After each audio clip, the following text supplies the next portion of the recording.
नमस्कार सभी मित्रों को, जय श्री श्याम। मैं नितिन त्रिपाठी अपने इस YouTube प्लेटफॉर्म पर आपका एक बार फिर स्वागत करता हूं। उम्मीद करता हूं कि आपकी परीक्षा की तिथि जो है बिल्कुल नजदीक है। ऐसे में आप जो है अपने प्रैक्टिस सेट ज्यादा से ज्यादा सॉल्व करें और जो है जो भी टॉपिक्स आपको पढ़ाए गए उन पर ज्यादा फोकस करें और प्रैक्टिस बराबर जारी रखें। इसी श्रृंखला में जो है एक क्वेश्चन जहां से बन सकने की उम्मीद है, मानव रोग। मानव रोग से किसी न किसी परीक्षा में हर बार पूछा जाता है, या तो जीवाणु जनित पूछ लिया जाता है, या वायरस वाला पूछ लिया जाता है, या कवक द्वारा। तो इसकी आज एक स्पेशल क्लास बनाई है मानव रोग की, तो इसे हम समझने की कोशिश करेंगे कि मानव रोग कैसे होते हैं। देखिए, पहले तो मानव रोग एक तो जन्मजात होता है और दूसरा हम किसी से ग्रहण करते हैं कोई ना कोई बीमारी। तो ग्रहण करने वाली क्या बोली जाती है, जो दूसरे से लेते हैं उसे उपार्जित बोलते हैं। जैसे दूसरे से जो बीमारी आती है, जैसे जीवाणु द्वारा आ सकती है, विषाणु द्वारा आ सकती है, या कवक के द्वारा। तो आइए एक एक को एक्सप्लेन कर रहा हूँ।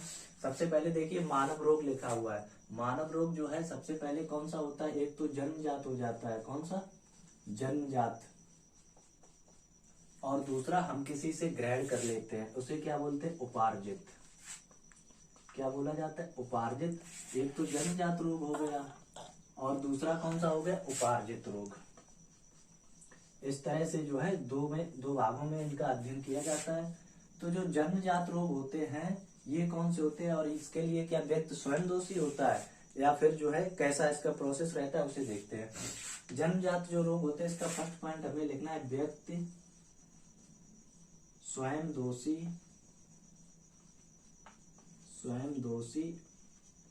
नहीं होता है। क्या है? व्यक्ति स्वयं दोषी नहीं होता। जो जन्मजात रोग होते हैं उनमें व्यक्ति की कोई भी दोष भावना या उसमें उसका कोई दोष नहीं होता है। क्यों नहीं होता है? क्योंकि ये जन्म से पहले ही हो जाता है। जब माँ के गर्भ में बालक पल रहा होता है तभी ये जो है रोग लग जाते हैं। तो इसमें क्या लिखना है? जन्म से पहले। ठीक है। अब यहाँ क्या लिखना? उपार्जित रोग। किसी दूसरे से जब ग्रहण करेंगे तो इसमें हमारा स्वयं का दोष होगा। तो इसमें क्या लिखेंगे हम? व्यक्ति स्वयं दोषी होता है। और दूसरा क्या पॉइंट इसमें लिखना है? ये जो है स्वयं दोषी होता है, दूसरे से ग्रहण किया, यानी कि हमारा जन्म हो जाने के बाद ही हम किसी ना किसी से ग्रहण करते हैं। तो इसमें क्या लिखेंगे? जन्म के बाद। जन्म के बाद। ठीक है। व्यक्ति स्वयं दोषी नहीं होता है, जन्म से पहले जन्मजात रोग हो जाता है। उपार्जित रोग जो हम दूसरे से ग्रहण करते हैं, और कैसे होते हैं? जन्म के बाद होते हैं। अब देखिए इन्हें जो है क्या क्या इनका नाम लिखे गए हैं। तो इन्हें क्या बोलते हैं? जो जन्म से पहले हो जाते हैं इनको बोला जाता है आनुवांशिक रोग। आनुवांशिक रोग, इनको आनुवांशिक रोग बोला जाता है। और इनको क्या बोला जाता है? इनको जब दूसरे से हम ग्रहण करेंगे तो क्या होता है? या तो संचारी रोग बोलेंगे या संक्रामक रोग। तो क्या हो जाएगा? इनको देखिए दूसरा नाम इनका और लिख दें, इनको संचारी, और इनका असंक्रामक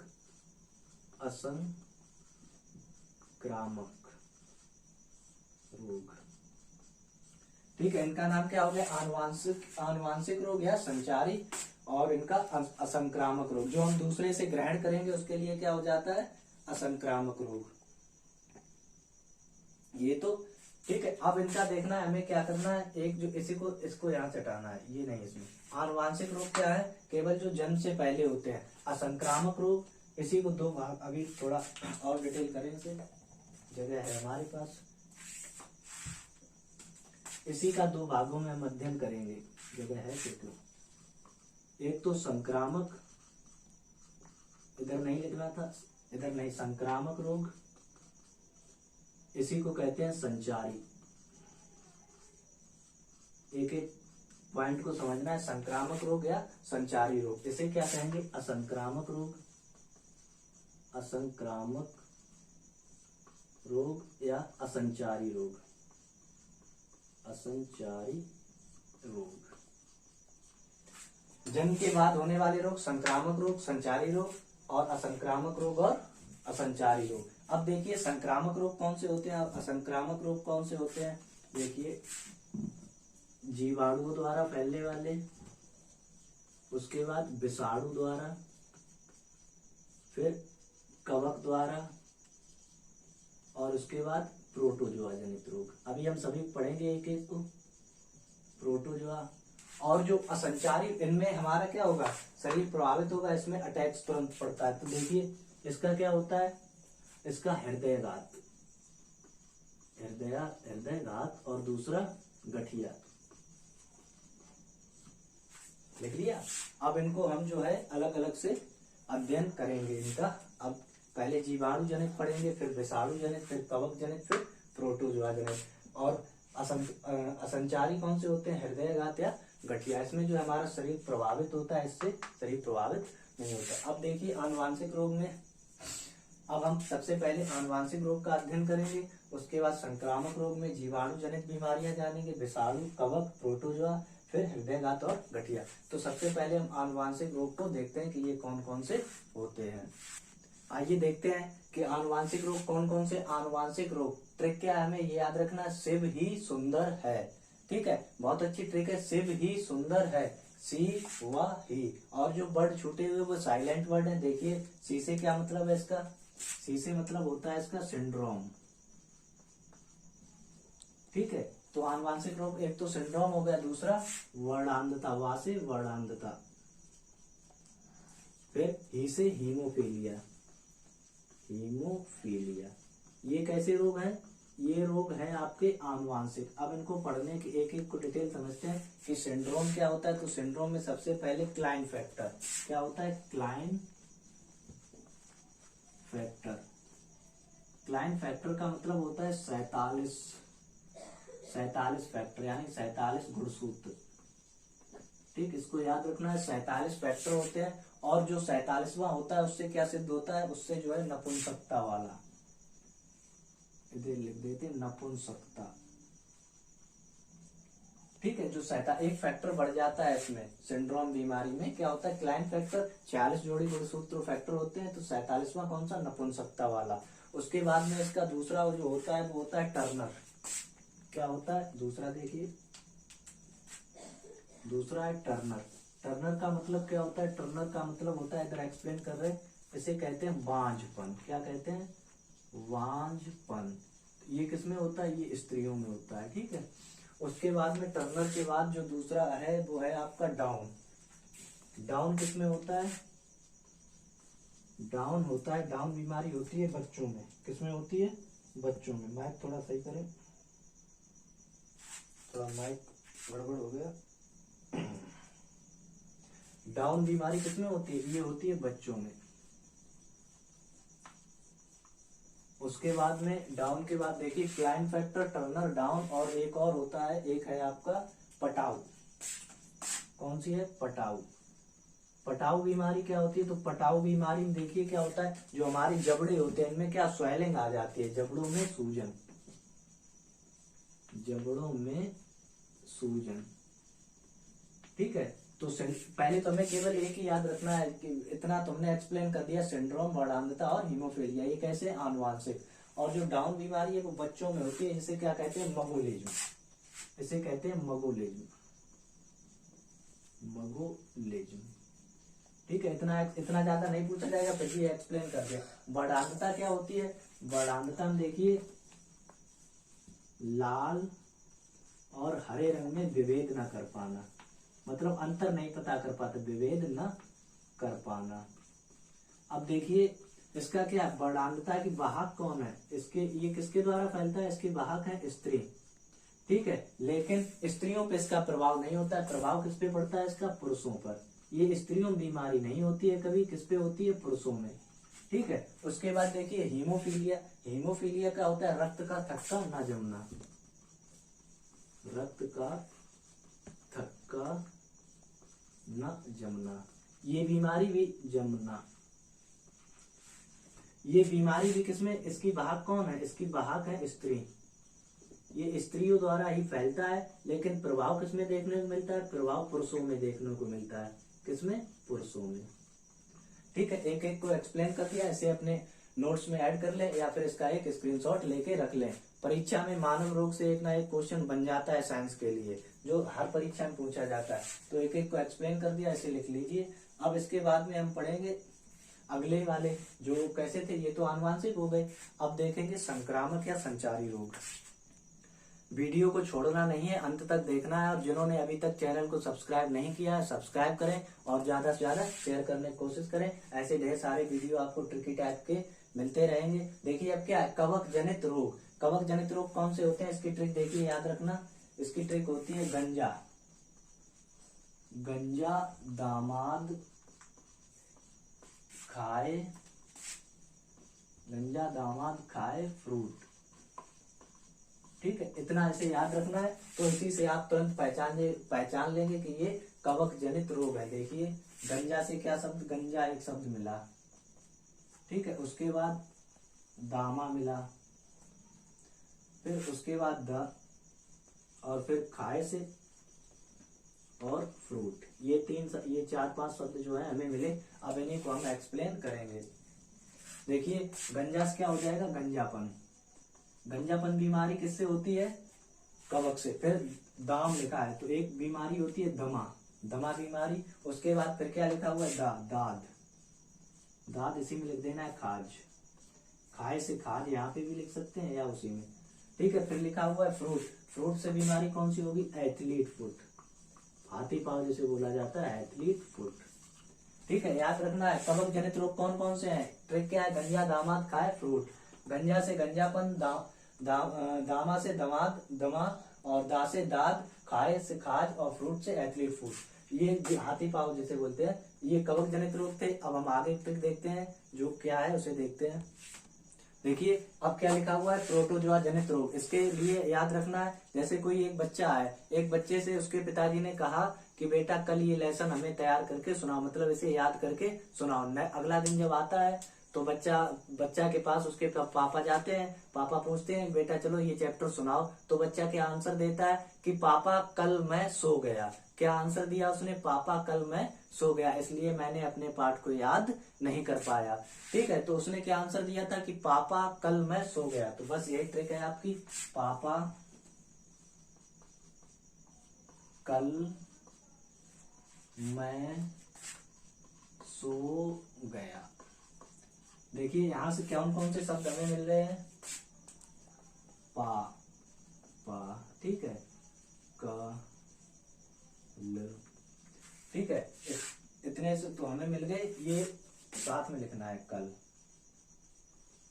फिर मैं, और फिर किसे लिखना है साथ में, सो गया। ये पापा कल मैं सो गया। अब देखिए क्या है इसका, पासे कौन सी हो जाएगी, प्रोटोजोआ पायरिया, पासे पायरिया, और पासे पेचिस।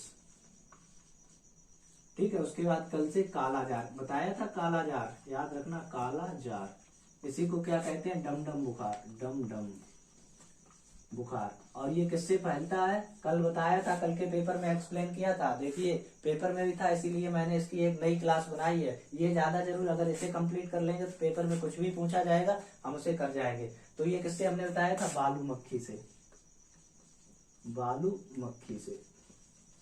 तो कहीं ना कहीं क्वेश्चन बन जाता है। फिर मैं कौन सा होता है, मलेरिया, मैं से कौन सा है, मलेरिया, मैं से मलेरिया, मादा है ना प्लीज, मलेरिया। सभी कल बताए थे। उसके बाद सो गया, सो गया यानी कि कौन सा रोग हो गया, निद्रा रोग, नींद बहुत आती है, निद्रा रोग। ये भी एक मक्खी के द्वारा फैलता है, मक्खी। और उस मक्खी को क्या कहते हैं, सीसी मक्खी, सीसी मक्खी। ठीक है, एक बार फिर देख लेते हैं। देखिए प्रोटोजोआ जनित रोग कौन से हैं, ट्रिक क्या थी, पापा कल मैं सो गया। ठीक है, पासे पायरिया, पासे पेचिस, कल से काला जार जिसे डमडम बुखार भी कहते हैं, किससे फैलता है, बालू मक्खी से। उसके बाद मैं क्या लिखा, मैं से मलेरिया, प्रोटोजोआ जनित रोग है, कल बताया था, एजिप्टी एजिटाई से फैलता है। उसके बाद में सो गया, सो गया यानी कि निद्रा रोग, निद्रा रोग किससे होता है, निद्रा रोग प्रोटोजोआ जनित। कौन सी भाप कौन सी है, मक्खी होती है, कौन सी मक्खी का नाम क्या है, सीसी मक्खी। अब हम देखते हैं उससे जीवाणु जनित रोग कौन कौन से हैं। आइए अब देखते हैं क्या लिखा हुआ है, जीवाणु जनित रोग। जीवाणु जनित रोग के लिए एक ट्रिक, बहुत अच्छी ट्रिक है, इसे याद रखना है हे सिमरन। क्या, हे सिमरन मैं हे सिमरन मैं टीवी और डी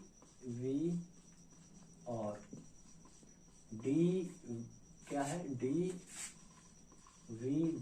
का प्लग टिका दूं। इसे याद रखना है, टिका दूं। काफी सिंपल ट्रिक है, सभी को याद हो जाएंगे। हे सिमरन मैं टीवी और DVD का प्लग टिका दूं। तो अब इनको अलग अलग करना है, हमें देखना है कि कौन कौन से इसमें रूप छुपे हुए हैं।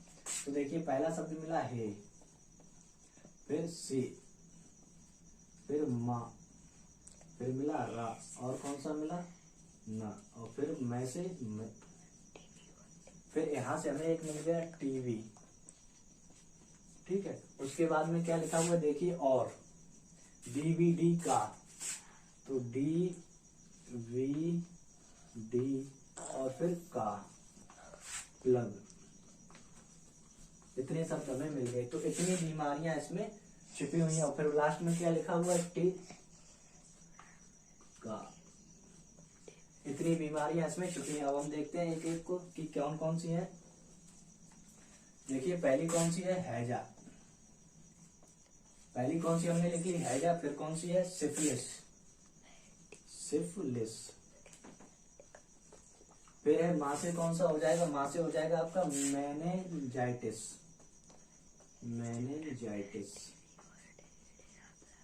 फिर पूछा गया रा से, देखिए कौन सा बनता है जाके, रेनबो ट्राउट।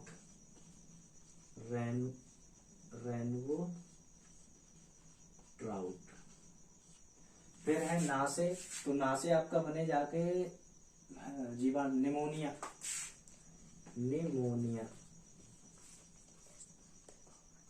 फिर माँ से मियादी बुखार।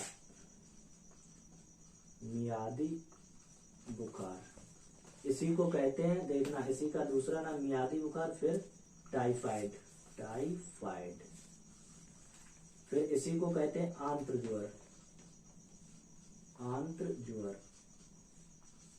ठीक है, मियादी बुखार, टाइफाइड, आंत्र ज्वर, यही एक ही नाम है सभी के, मियादी बुखार। अब देखिए टीवी का तो सीधा ही लिखा हुआ है टीवी, तो इससे क्या होती है, टीवी को क्या कहते हैं, यक्ष्मा। ठीक है, उसके बाद में देखिए कौन सा लिखा हुआ है, DVD। ये 3 शब्द हैं। और टीवी, यक्ष्मा, अब दूसरा नाम इसका अभी देख रहे, तपेदिक। याद रखना है, तपेदिक। डी से डिफ्थीरिया। और फिर क्या लिखा हुआ है, बी, तो बी से कौन सा हो जाएगा, भोजन विषाक्तता, यानी कि कुपोषण जिसे बोलते हैं, भोजन विषाक्तता। फिर डी लिखा हुआ है, देखिए डिप्थीरिया, भोजन विषाक्तता, और फिर बी से भोजन हो गया। और यहाँ पे अभी देख रहे हैं का से काला, कौन सा हो जाएगा, काली खांसी। ये चूहों के द्वारा फैलता है, काली खांसी। फिर लिखा हुआ है प्लग, तो इससे प्लेग। फिर लिखा हुआ है टीका, तो धनुष टंकार, हाँ टिटनेस। टी से टिटनेस को ही क्या बोलते हैं, धनुष टंकार। फिर लिखा हुआ है आपके पास का से कौन सा हो जाएगा, कुष्ठ रोग। कौन सा, कुष्ठ रोग। अब इसमें ये बचा हुआ, अभी हम चेक कर रहे हैं अपनी कॉपी में कि इसका कोई है वर्ड या नहीं है। इसका कोई वर्ड नहीं, ये साइलेंट वर्ड है, इसको साइलेंट रखना है। तो अब देखिए एक एक कौन फिर से पढ़े ले रहे हैं। जीवाणु जनित रोग कौन कौन सा है, ट्रिक क्या थी, हे सिमरन मैं टीवी और DVD का प्लग टिका दूं। तो हे से हैजा हो जाएगा, सी से सिफिलिस, माँ से मेनिंजाइटिस, रा से रेनबो ट्राउट, ना से निमोनिया। और इसमें जो याद करने योग्य है ये पूछे जाते हैं, निमोनिया ये वाला, उसके बाद टीवी, डिप्थीरिया और काली खांसी, प्लेग, धनुष टंकार, बस इतने पूछे जाते हैं। इतने आपको याद रखने हैं, यही परीक्षा में पूछे जाते हैं। माँ से मेनिंजाइटिस, रा से रेनबो ट्राउट, ना से निमोनिया, और माँ से म्यादी बुखार जिसे टाइफाइड, आंत्र ज्वर भी कहते हैं, टीवी प्लेक्समा या तपेदिक भी कहते हैं। उसके बाद डी से डिप्थीरिया, बी से भोजन विषाक्तता, का से काली खांसी, प्लग से प्लेग, टी से टिटनेस या धनुष टंकार, उसके बाद का से कुष्ठ रोग। ये तो हमारे जीवाणु जनित थे। अब हमारे पास बचे हैं विषाणु जनित रोग। ये अब देखते हैं कि क्या लिखा हुआ, विषाणु जनित रोग। वीडियो का लेंथ लंबा ना हो इसलिए हमने पहले ही लिख दिया। विषाणु जनित रोग, इसकी ट्रिक क्या है, रेखा 6 इंच का टोपी महंगा है। रेखा 6 इंच का टोपी महंगा है, जा ऐड कर। अब वो ऐड कौन सा करना है, 2 बूंद जिंदगी के। ऐड रेखा से क्या बोला गया, 6 इंच का टोपी महंगा है और जा ऐड कर, और ऐड कौन सा करना है, 2 बूंद जिंदगी के। तो 2 बूंद जिंदगी के किसमें बोला जाता है, कौन सा ऐड आता है, पोलियो वाला। तो पहली बीमारी आज कौन सी मिल गई हमें, पोलियो। ठीक है, उसके बाद में देखिए रे से, रे देखिए मैंने सभी शब्दों को लिख दिया। रे का 6 इंच का टोपी महंगा है, जा ऐड कर। तो देखिए रे से रेबीज, कौन सा हो गया, रेबीज। खा से खसरा। फिर 6 से कौन सा हो जाएगा आपका, 6 इंच का टीवी महंगा, 6 से हो जाएगा आपका छोटी माता, छोटी माता। फिर कौन सा हो जाएगा, इन्फ्लुएंजा, इन्फ्लुएंजा। फिर हो जाएगा चा से चेचक। इतने हो गए आपके पास, रेबीज, खसरा, इन्फ्लुएंजा और चेचक। उसके बाद का टोपी महंगा है, तो कोविड, का से कोविड। ठीक है, इससे ट्रोकोमा, ट्रोकोमा। पी से पीलिया। फिर क्या लिखा हुआ, महंगा है, तो मां से हो जाएगा मेनिंजाइटिस, मेनिंजाइटिस। एक एक को लिखना है आपने कॉपी में, जिसको जैसे भी स्क्रीनशॉट लेकर, स्क्रीनशॉट या कॉपी में लिखना चाहे तो कॉपी में याद कर लेना है, परीक्षा में विशेष तौर पे पूछे जाते हैं। फिर हाथ से देखिए क्या है, हाथ से हो जाएगा आपका हर्पीस, हर्पीस। उसके बाद गा से जो अपने नहीं गलछुआ निकलते हैं, ये भी कैसे हैं, विषाणु जनित। उसके बाद लिखा हुआ है जा, तो जा से आपका हो जाएगा जापानी इन्फ्लुएंजा, जापानी इन्फ्लुएंजा। ठीक है, जो भी हो। उसके बाद ए से एड्स, ए से एड्स और डा से डेंगू। और लास्ट में क्या बचा हुआ है, रा, तो रा पे हो जाएगा आपका रुबेला, रुबेला। ये किससे फैलता है, कुत्तों से। ठीक है, याद रखना, कुत्ते काटने से रेबीज होता है। अब इसे स्क्रीनशॉट ले लें इसका, या फिर जो है आप अपनी कॉपी में नोट कर सकते हैं, स्क्रीनशॉट आप इसका ले सकते हैं। विषाणु जनित रोग है कौन कौन से, रेबीज, खसरा, छोटी माता, इन्फ्लुएंजा, चेचक, कोविड, ट्रोकोमा, पीलिया, मेनिंजाइटिस, हर्पीस, गलछुआ और जापानी इन्फ्लुएंजा, एड्स, डेंगू, रुबेला। इसमें जो इम्पोर्टेंट की लिस्ट देखे जाते हैं, ये वाला, ये चेचक, छोटी माता, पीलिया और गलछुआ नहीं पूछा जाता, एड्स और डेंगू, ये इतने इम्पोर्टेंट हैं जो परीक्षा में पूछे गए हैं। अब इसके बाद जो बचे हुए हैं उनको देखते हैं। आइए, अब जो 2 बचे हुए थे हमारे पास वो कौन से हैं, एक तो मच्छर जनित रोग और दूसरा जल जनित रोग। जल जनित रोग के लिए ट्रिक क्या है, हैप्पी पेड़ा फूटा है। हैप्पी जो है वो क्या बोल रहा है कि पेड़ा जो है कैसा है, फूटा है, तो हैप्पी पेड़ा फूटा है। अब इनमें देखिए कौन कौन से जल जनित रोग जो है, हैजा, कहीं ना कहीं से भी क्वेश्चन पूछा जा सकता है, पे से पीलिया। दूषित जल से बीमारियां होती है, याद रखना, दूषित जल, गंदा पानी पीने से। ठीक है, उसके बाद पे से पेचिस, डा से डायरिया और फू से कौन सा हो जाएगा आपका, फ्लोरोसिस, फ्लोरोसिस और टा से टाइफाइड, टाइफाइड। ठीक, जैसा ही। तो जल, दूषित जल से हैजा, पीलिया और पेचिस, डायरिया, फ्लोरोसिस, टाइफाइड। अब देखिए क्या लिखा हुआ है, अपनी कॉपी में नोट करना है। अब देखिए मच्छर जनित रोग, तो मच्छर जनित रोग कौन कौन से हैं, देखिए इनको ऐसे ही रखना है, मलेरिया, डेंगू, उसके बाद में चिकनगुनिया। ठीक है, कौन कौन से हो गए, मलेरिया, डेंगू, चिकनगुनिया और एक होता है जापानी बुखार, जीका बुखार, जीका बुखार, जीका बुखार। और उसके बाद में एक आ जाएगा आपका जापानी, जापानी, ये लिखा हुआ जापानी इंसेफ्लाइटिस, इंसेफ्लाइटिस। उम्मीद करता हूं कि आज आप इसका स्क्रीनशॉट ले लें, और अगर वीडियो अच्छा लगा हो, ये आज की जो क्लास थी, आज की जो क्लास है आपकी मानव रोग पे बनाई गई थी। इसमें क्या होता है कि हर परीक्षा में मानव रोग से एक ना एक क्वेश्चन पूछा जाता है। तो इसके लिए एक विशेष क्लास बनाई थी। पसंद आई हो तो इसे शेयर अवश्य करें और ज्यादा से ज्यादा शेयर करें, सब्सक्राइब करें, कमेंट करें। आज की क्लास के लिए इतना ही, आगे फिर मिलते हैं नेक्स्ट क्लास में। हम सभी मित्रों को जय श्री श्याम।